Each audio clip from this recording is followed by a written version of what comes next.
Good morning, my dear students. This is the revision class, and in this class I am going to start the revision of lesson number 4. It is already known to you that this exercise will be given in your annual examination, in your final examination. So I am giving a very short revision of this lesson number 4.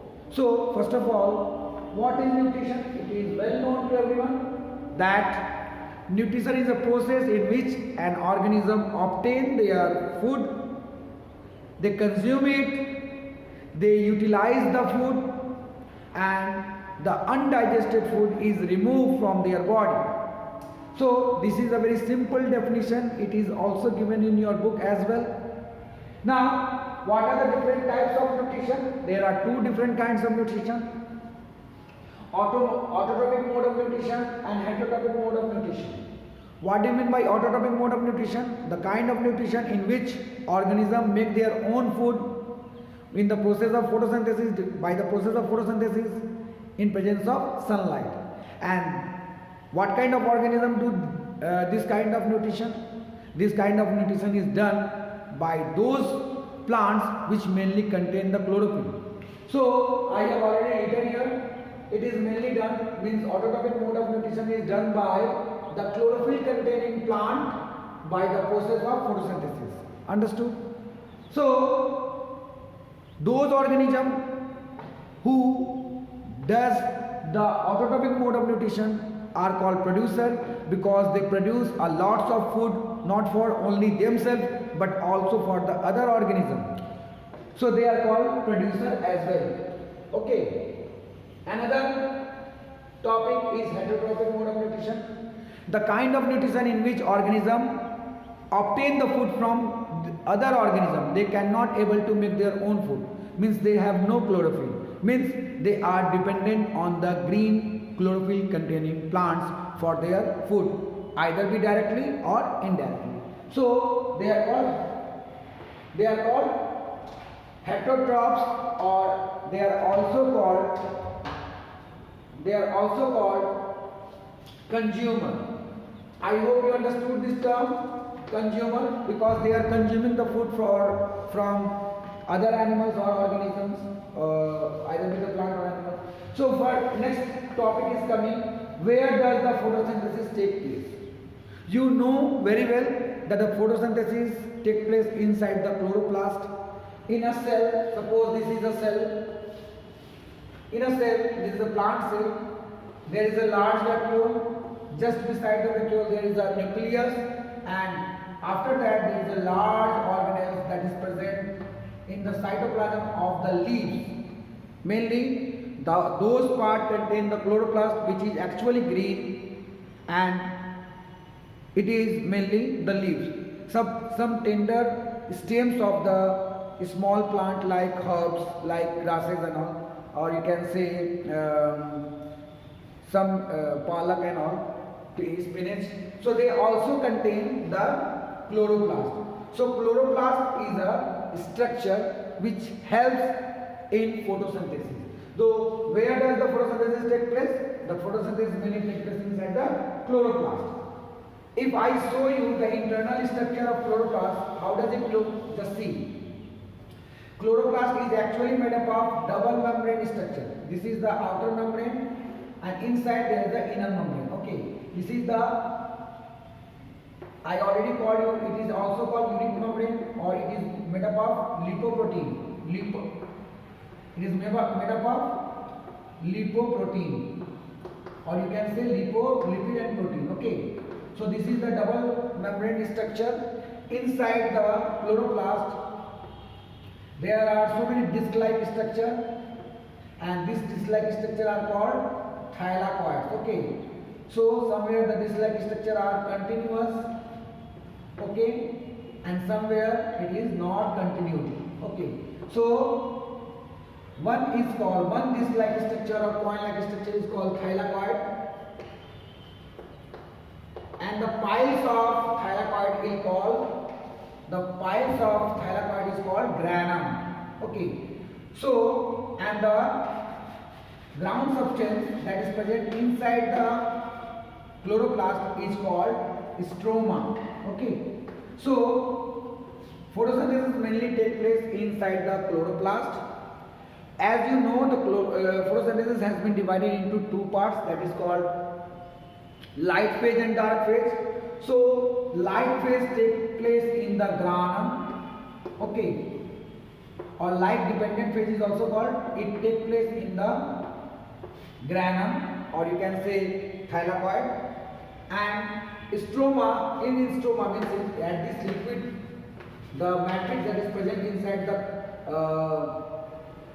chloroplast is called stroma.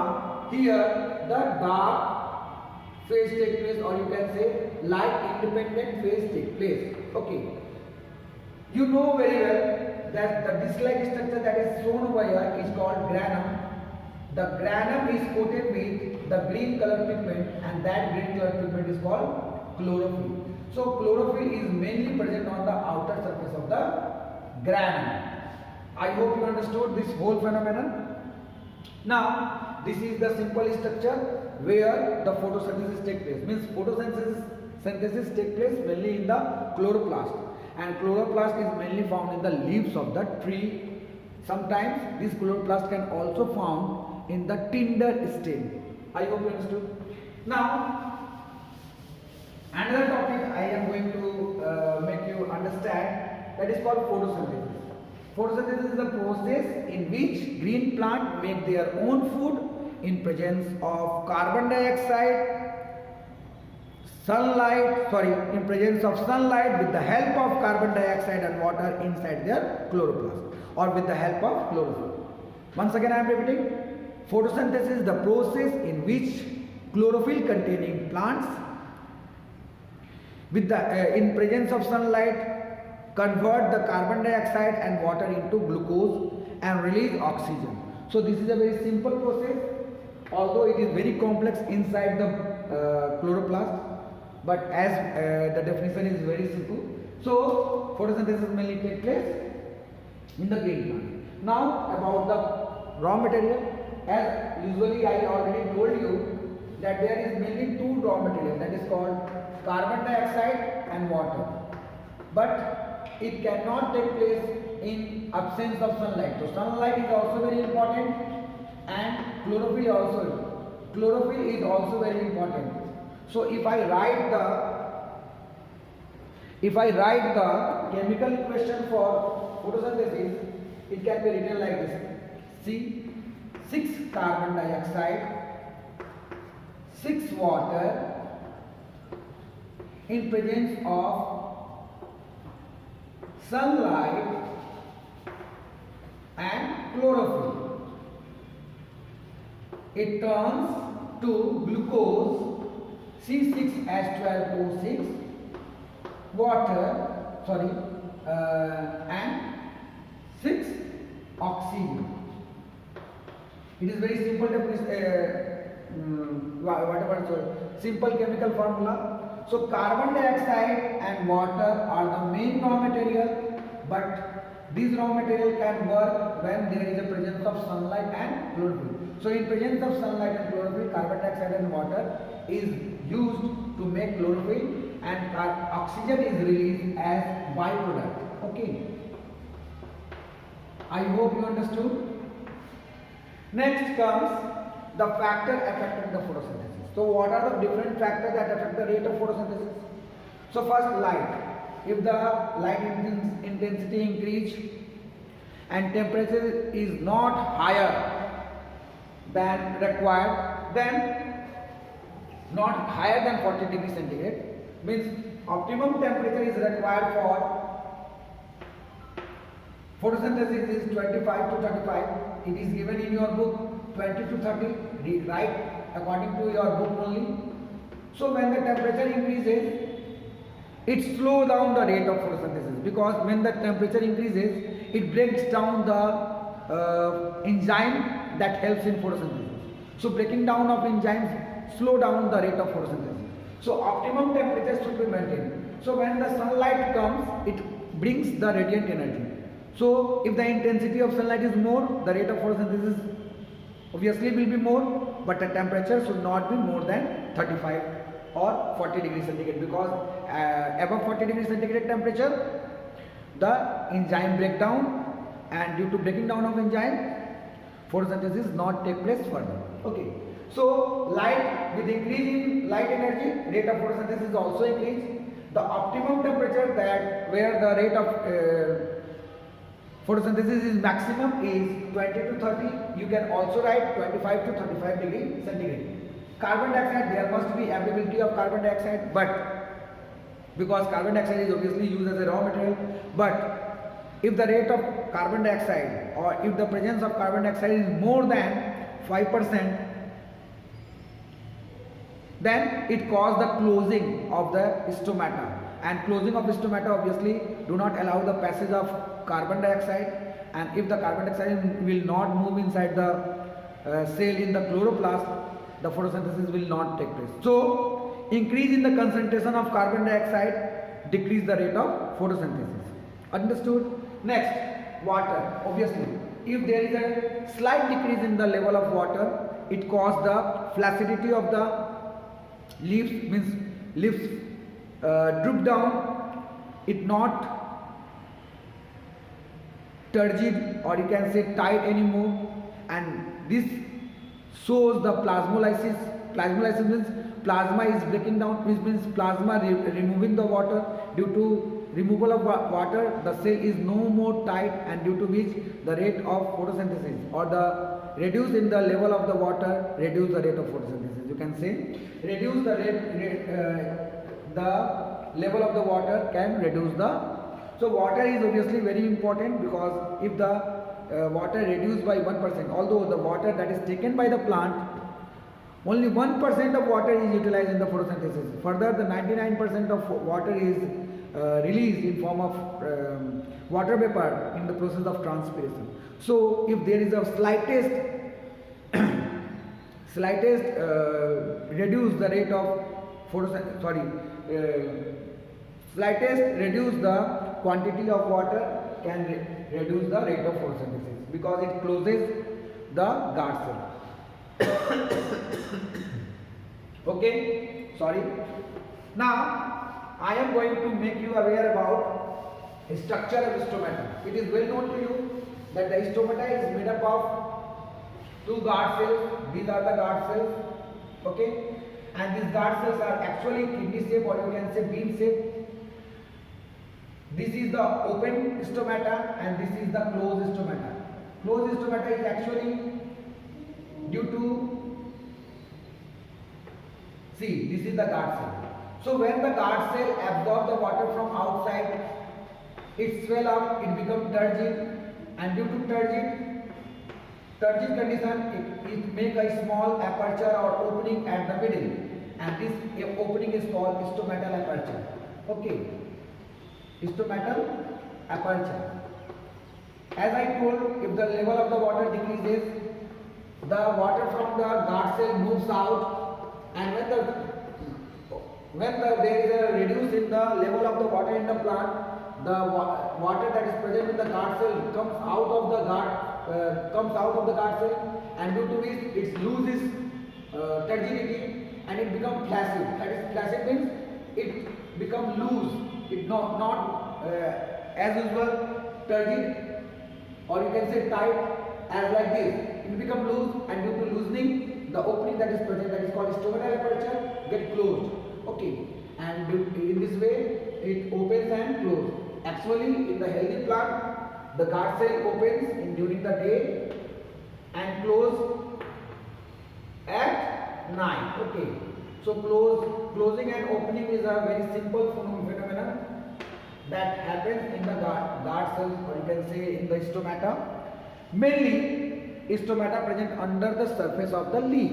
Means mainly the stomata present in the under surface of the dicotyledon leaf. Sometimes it present on the both surface on the monocotyledon leaves, or leaves of the monocotyledon plant. I hope you understood the factor and the stomata. I already told you. I explained about the structure and the function. The stomata actually help in the diffusion of respiratory gases like oxygen and carbon dioxide. Also, for photosynthesis they take carbon dioxide, and they also help in transpiration, means they escape out the excessive water from their plant, from their body. So these are the main functions: diffusion of respiratory gases like oxygen, carbon dioxide, and water vapor in form of transpiration.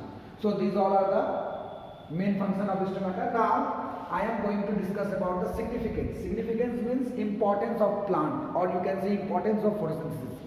So due to photosynthesis, plant has acquired their whole body, means whole body of the plant is made up of, due to photosynthesis. The food that they make during the process of photosynthesis is utilized by the plant to make their own food.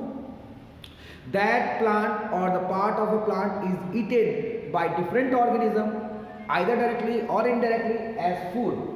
Okay, suppose I am eating mango, so here I am taking the fruit of the mango plant. But if you are eating spinach or coriander leaves, you are taking the whole plant and you are eating. So either the whole plant or the part of plant we use as food. So whatever the food we are taking, or tiger, lion or any carnivores are taking, they are indirectly depend on the plant for their food, and we people or the herbivores directly depend on the plant for their food. Similarly, during the process of photosynthesis, the plant releases oxygen, and in this way it helps in the cycling of oxygen and carbon dioxide in the nature, and obviously this oxygen is a respiratory gas for the whole living organism that is living on the earth. So in this way, oxygen is the only, photosynthesis is the only process by which we get the oxygen. We cannot get the oxygen that is required by the whole living creature on the earth, that by making it in the laboratory or in any industry. That much of oxygen cannot be made. We are grateful for the trees that we are getting a lot of oxygen, although we are not paying a single penny. We are not caring of them also. So oxygen is one of the most important thing that we are getting, and due to that we are alive here. We all living creatures are alive here. Now we are getting a different kinds of usable substance from the plant. I have underlined it. Different kinds of medicine that we are getting. Actually, we get from the plants, gums, resins, turpentine, and many more things that are usable in our day-to-day life, and that we are getting from plant. Now, plant also controls the weather condition. It causes the rain because during the transpiration they release a lots of water vapor, and that water vapor helps in the formation of cloud and maintaining a very calm environment in a garden or anywhere. Okay, so in this way we have studied this chapter. Today we are going to discuss on this topic only, and I will ask a lots of questions on this topic. So if you have any query, you can ask. Otherwise, we will have a discussion on this topic. Okay, bye bye.